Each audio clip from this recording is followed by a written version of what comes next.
Hello dear student, welcome to Karuna Academy. Student, आज हम लोग पढ़ने वाले हैं क्लास 10 का मोस्ट इम्पॉर्टेंट टॉपिक, जो कि होने वाला है केमिस्ट्री से एडिशन रिएक्शन, यानी कि योगात्मक अभिक्रिया या फिर संयोजन अभिक्रिया या फिर संकलन अभिक्रिया। तो बच्चे, इसके बारे में हम लोग डिटेल में बात करने वाले हैं। बच्चे, अगर आपको अभी तक साइंस में कुछ भी तैयार नहीं है तो बच्चे ये चैनल आप सब्सक्राइब कर लें। बच्चे, आपको इस चैनल पे हर एक टॉपिक को विस्तृत बहुत ही डिटेल में पढ़ा दिया जाएगा। तो बच्चे, आपको जो है क्या होगा, साइंस में कोई भी दिक्कत नहीं होगी और आप 70 में 70 पेपर करके आएंगे। तो बच्चे, हम लोग देख लेते हैं कि जो हमारी एडिशन रिएक्शन होती है, मतलब क्या है, योगात्मक अभिक्रिया क्या होती है। तो बच्चे, इसको हम बहुत ही अच्छे ढंग से सीखने वाले हैं। बच्चे, यहाँ पे हमने एडिशन रिएक्शन लिखी तो है, लेकिन यहाँ पे हम नहीं पढ़ाएंगे आपको। इस पे क्यों नहीं पढ़ाएंगे? क्योंकि यहाँ पे तो हमने लिख दिया, अब आपको समझ में नहीं आएगा तो आपको बताने का फायदा क्या है। हम आपको जो है एक नेक्स्ट पेज पे आपको बताएंगे कि संकलन अभिक्रिया कैसे आपको जो है याद रखनी है, आपको जीवन पर्यंत कैसे याद रखना है। तो हम जो है इस पे बात करेंगे। सबसे पहले हम बात करेंगे योगात्मक अभिक्रिया की, उसके बाद बात करेंगे हम लोग वियोजन अपक्रिया की। तो बच्चे, हम लोग पहले समझ लेते हैं कि जो हमारी योगात्मक अभिक्रिया होती है, यानी संयोजन अभिक्रिया होती है, वो क्या होती है। तो बच्चे, यहाँ पर हम थोड़ा सा सीख लेते हैं। तो बच्चे, यहाँ पर देखना, योगात्मक अभिक्रिया, योगात्मक अभिक्रिया। अब बच्चे, योगात्मक अभिक्रिया को संकलन अभिक्रिया भी बोला जाता है, और क्या बोला जाता है, संयोजन अभिक्रिया भी बोला जाता है। तो पेपर में बच्चे किसी भी नाम से आ सकता है, या तो वो कह देगा योगात्मक अभिक्रिया बताओ, या तो कह देगा संकलन अभिक्रिया करिए, या तो कह देगा संयोजन अभिक्रिया करिए। तो आपको देखो, यहाँ पे क्या दिख रहा है, योगात्मक, योगात्मक में योग दिख रहा है। योग का मतलब क्या होता है, जोड़ना। अब जोड़ना किसको है, तो यहाँ पे आपको, यहाँ पे मक दिख रहा होगा, तो मक में क्या आपको लेना है, अभिकारक लेना है। क्या लेना है बच्चे, अभिकारक। अब कितने अभिकारक को जोड़े, तो बच्चे आपको दो या दो से अधिक अभिकारक जोड़ने पड़ेंगे, क्योंकि अगर किसी भी रिएक्शन को कराना है तो बच्चे उसमें कम से कम दो अभिकारक तो होने ही चाहिए, क्योंकि अगर एक कोई भी कंपाउंड है तो उसमें रिएक्शन हो ही नहीं सकता। तो बच्चे, आपको दो अभिकारक लेने पड़ेंगे। तो यहाँ पे हमारी परिभाषा क्या बनेगी, दो या दो से अधिक अभिकारक संयोग करके क्या बनाते हैं बच्चे, एक उत्पाद का निर्माण करते हैं। अगर बच्चे आपको अभी तक नहीं समझ में आया है तो आप दोबारा देखो। यहाँ पे हमने एक अभिकारक ले लिया, यहाँ पे मान लेते हैं हमने दूसरा अभिकारक ले लिया। जब ये अभिकारक दोनों आपस में मिलेंगे तो एक अलग प्रकार का क्या बना देंगे, उत्पाद बना देंगे। तो यही आपकी अभिक्रिया क्या कहलाएगी, योगात्मक अभिक्रिया कहलाएगी। तो बच्चे, इसको थोड़ा सा हम लोग एग्जाम्पल के माध्यम से समझते हैं कि यहाँ पे ए की जगह पे क्या लें, बी की जगह पे क्या लें, और सी की जगह पे क्या बन जाएगा। तो बच्चे, यहाँ पे मान लेते हैं हमने सोडियम को लिया। अब सोडियम तो आपका सॉलिड होता है, और यहाँ पे हमने क्लोरीन लिया, और क्लोरीन गैस जब सोडियम से रिएक्शन करेगी तो क्या बना देगी, सोडियम क्लोराइड बना देगी। तो यहाँ पे बच्चे, ये जो हमारे आगे लिखे हुए हैं, इनको हम लोग क्या बोलते हैं, अभिकारक बोलते हैं। यानी कि ये कितने अभिकारक मिले, ये दो या दो से अधिक अभिकारक मिले, तो ये एक क्या बन गया, ये उत्पाद बन गया। अब बच्चे, इस उत्पाद का आपको नाम भी पता होना चाहिए। तो बच्चे, इस उत्पाद का नाम है सोडियम क्लोराइड। क्या नाम है बच्चे, सोडियम क्लोराइड।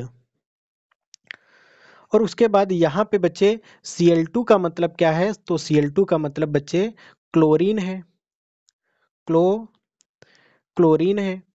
उसके बाद बच्चे यहाँ पे Na का मतलब क्या है, तो Na का मतलब बच्चे सोडियम है। अब बच्चे, एक एग्जाम्पल और समझ लेते हैं कि अगर हम लोग यहाँ पे क्या लें, यहाँ पे हम लोग बिना बुझा हुआ चूना लें, यानी कि कैल्शियम ऑक्साइड को लें और कैल्शियम ऑक्साइड को लेकर जल में डाल दें, तो होगा क्या बच्चे। आपको थोड़ा सा जानकारी के लिए हम बता दें कि ये जो कैल्शियम ऑक्साइड है, ये क्या होता है। Calcium oxide. Calcium oxide.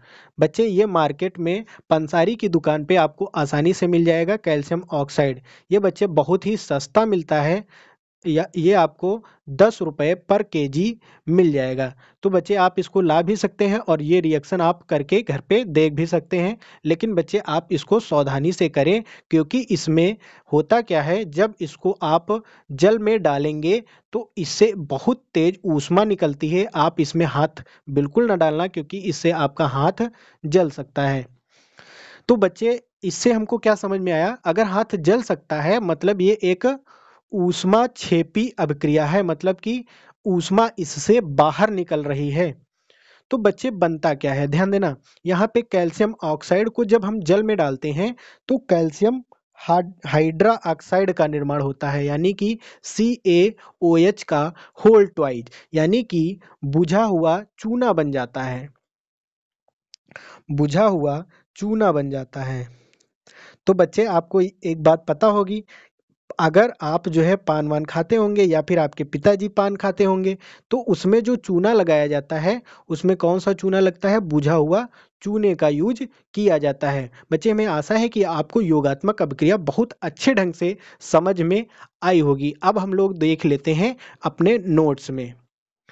तो बच्चे यहाँ पे देखो क्या लिखा है, ऐसी अभिक्रिया जिसमें दो या दो से अधिक अभिकारक संयोग करके एक उत्पाद बनाते हैं। क्या लिखा है, ऐसी अभिक्रिया जिसमें दो या दो से अधिक अभिकारक संयोग करके एक उत्पाद बनाते हैं, संयोजन अभिक्रिया कहलाती है। यहाँ पे पहला अभिकारक क्या है, सोडियम, दूसरा क्लोरीन। ये दोनों आपस में मिलेंगे तो क्या बना देंगे, सोडियम क्लोराइड बना देंगे। अब यहाँ पे टू टू क्यों लगा है, तो बच्चे समझो थोड़ा सा। यहाँ पे जो क्लोरीन है वो कितने हैं, दो हैं। अब क्लोरीन अगर यहाँ पे दो है और यहाँ पे एक है, तो यहाँ पे आपको दो करने के लिए यहाँ पे दो आगे लगाया गया है, ताकि जो है क्लोरीन बैलेंस हो जाए। तो हमारा क्लोरीन तो बैलेंस हो गया, लेकिन सोडियम को बढ़ा दिया। सोडियम अब हमारे कितने हो गए, दो हो गए। तो यहाँ पे अगर सोडियम दो हो गए हैं तो यहाँ पे भी दो लगा दिया गया। अब हमारे सोडियम भी बराबर हो गए, यानी कि दो सोडियम और दो क्लोरीन। तो हमारी जो रिएक्शन है बैलेंस हो गई। अब उसके बाद बच्चे यहाँ पे हम अगला एग्जाम्पल देखते हैं। यहाँ पे अगला एग्जाम्पल है, कैल्शियम ऑक्साइड को जब जल में डाला जाता है तो क्या निर्माण होता है, कैल्शियम हाइड्रा ऑक्साइड का निर्माण होता है। तो बच्चे यहाँ पे आपको नाम इसका लिख लेना है, कैल्शियम हाइड्रा ऑक्साइड।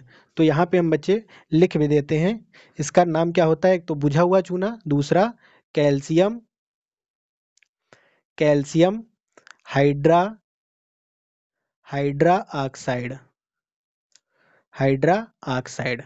तो बच्चे हमें आशा है कि आपको ये संयोजन अभिक्रिया या फिर संकलन अभिक्रिया या योगात्मक अभिक्रिया बहुत अच्छे ढंग से समझ में आई होगी। अब हम बच्चे समझेंगे हमारी वियोजन अभिक्रिया क्या होती है। तो बच्चे वियोजन अभिक्रिया यहाँ पे हम जो है आपको थोड़ा सा नेक्स्ट पेज पे समझाएंगे कि जो है वियोजन अभिक्रिया क्या होती है। तो बच्चे आप वियोजन अभिक्रिया थोड़ा सा समझने की कोशिश करना। तो यहाँ पे बच्चे होता क्या है वियोजन अभिक्रिया में, तो बच्चे यहाँ पे वियोजन अभिक्रिया में क्या होता है, यहाँ पे एक कोई पदार्थ होता है। पदार्थ का मतलब यहाँ पे एक कोई पदार्थ होगा, जब उसको हम या तो हीट देंगे या फिर कुछ करंट देंगे तो वो होगा क्या, वो दो या दो से अधिक भागों में टूट जाएगी। दो या दो से अधिक भागों में टूट जाएगी। मतलब एक पदार्थ अगर दो या दो से अधिक पदार्थों में टूट गया तो वो रिएक्शन हमारी कहलाती है वियोजन अभिक्रिया। वियोजन का मतलब ही होता है बच्चे, वियोजन वियोजन का मतलब ही होता है टूटना। यानी कि इसमें क्या होगा, जो हमारा पदार्थ होगा वो दो या दो से अधिक भागों में टूटेगा, मतलब जो हमारा कंपाउंड होगा वो टूटेगा।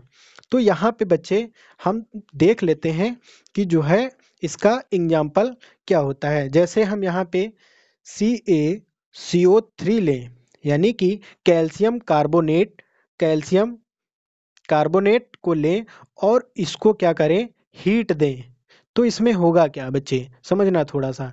अगर कैल्शियम कार्बोनेट को हम हीट देते हैं तो सबसे पहले ये कैल्शियम ऑक्साइड में टूट जाएगा और दूसरा कार्बन डाइऑक्साइड में टूट जाएगा। अब ये बच्चे टूटा कैसे, तो देखो Ca और इसका एक O यानी कि CaO बन गया। उसके बाद यहाँ पे देखो C, तो ये हमारा C, और यहाँ पे एक O निकल गया, यहाँ पे कितने O बचे हैं, तो 2 O बचे हैं।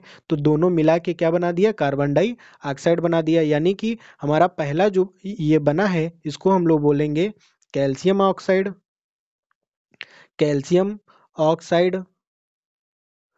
और जो हमारा दूसरा बना है इसको हम बच्चे बोलेंगे कार्बन डाइऑक्साइड, कार्बन डाइऑक्साइड। और बच्चे ये जो लिखा हुआ है CaCO3, तो इसको हम लोग बोलते हैं कैल्शियम कार्बोनेट। यानी कि जब हमने कैल्शियम कार्बोनेट को गर्म किया है तो वो दो भागों में टूट गया, पहला कैल्शियम ऑक्साइड और दूसरा कार्बन डाइऑक्साइड। बच्चे एक नेक्स्ट एग्जांपल और देख लेते हैं कि अगर हम जो है जल को क्या करें, जल को करंट दें, यानी कि पानी में हम करंट को प्रवाहित करें तो होगा क्या बच्चे, पानी के जो आयन होते हैं वो दो भागों में टूट जाएंगे। पहला आयन H2 में टूटेगा और दूसरा O2 में टूटेगा। मतलब इसके दोनों आयन अलग अलग हो जाएंगे, मतलब हाइड्रोजन अलग हो जाएगा, ऑक्सीजन अलग हो जाएगा। तो बच्चे हमें आशा है कि आपको वियोजन अभिक्रिया के दोनों एग्जाम्पल अच्छे ढंग से समझ में आए होंगे। अब हम लोग इसको एक बार पढ़ के नोट्स में समझ लेते हैं। तो बच्चे यहाँ पे वियोजन अभिक्रिया क्या लिखा हुआ है, जब कोई पदार्थ किसी अभिक्रिया के बाद, जब कोई पदार्थ किसी अभिक्रिया के बाद दो या दो से अधिक उत्पाद प्रदान करता है तो उस अभिक्रिया को वियोजन अभिक्रिया कहा जाता है। मतलब क्या है, जब कोई पदार्थ होता है वो दो या दो से अधिक भागों में टूट जाता है तो उसको हम क्या बोलते हैं, वियोजन अभिक्रिया कहते हैं। जैसे हम पानी को लें और पानी में क्या करें, विद्युत धारा को प्रवाहित करें तो उसके जो आयन होंगे दोनों आयन अलग अलग हो जाएंगे, तो ये जो अभिक्रिया होगी वियोजन अभिक्रिया होगी। बच्चे हमें आशा है कि आपको ये वीडियो बहुत अच्छे ढंग से समझ में आई है। तो बच्चे अगर वीडियो आपको समझ में आई है तो सबसे पहले इसको लाइक करें, दूसरी बात चैनल को सब्सक्राइब कर लें ताकि आपको इसी प्रकार का कंटेंट लगातार मिलता रहे, और तीसरी बात ये जो है आप अपने फ्रेंडों को शेयर करें ताकि उनकी भी तैयारी बेहतर हो सके और वो जो है आपसे कंपटीशन कर पाएँ और वो भी बहुत अच्छे ढंग से पढ़ाई कर पाएँ। बच्चे अगर आपको वीडियो समझ में आती हैं तो बच्चे आप कमेंट बॉक्स में कमेंट कर सकते हैं कि वीडियो आपको कैसी लग रही हैं। अगर आपको ये वीडियो बच्चे अच्छी लग रही हैं तो कमेंट ज़रूर करें। बच्चे हम लोग मिलेंगे किसी नेक्स्ट वीडियो में, तब तक के लिए जय हिंद, वंदे मातरम।